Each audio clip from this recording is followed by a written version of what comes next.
2012, with some trepidation, we introduced a question on the referendum.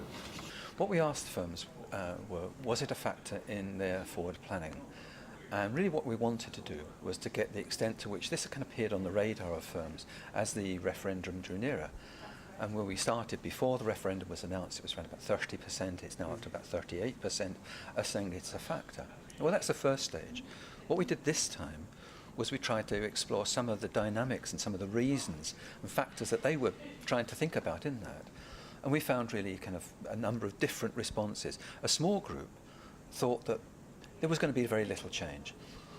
Typical of those responses were people said we have good relations with the Scottish and UK governments and we would expect these to continue. Or alternative view was that the oil firms are so big, such importance to the economy, that governments have to listen to them. A second group said, well, we're not sure. If it means duplication of regulations, if it means duplication of 2 levels of taxation, that's an additional burden and complication for an already complex regulatory system. So that was theirs. But overall, the majority said, look, we can't really reach a decision yet. We've got no indications. There's been no policy statement about the regulatory regime, about the taxation regime. So at the moment, it's really, let's carry on as normal. It's a period of boom in investment. Let's go for that. I think one of the big issues probably out there is the Scottish Government saying, well, actually, this is international law.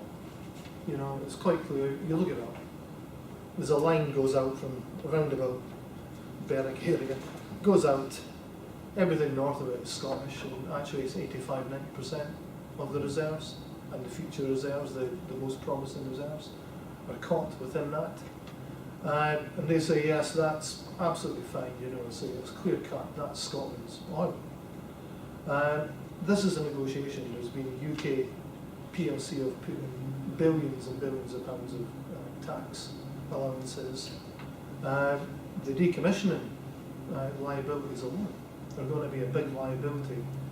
Does that go over to the UK? Or how much of that is kept within Scotland and the UK? So there's an international law underpinning all of this, but international law really only kicks in where negotiation fails. The first point is that there's probably not enough certainty at the moment around what has been proposed by certainly the Yes campaign, if there was to be independence. How would that affect the regulatory regime? The tax regime we can almost take as a given that they would be after favourable fiscal terms and they would be looking to have a similar, if not more competitive, return on their investment. The first thing you look at is, you know, is there a return to be made in this region?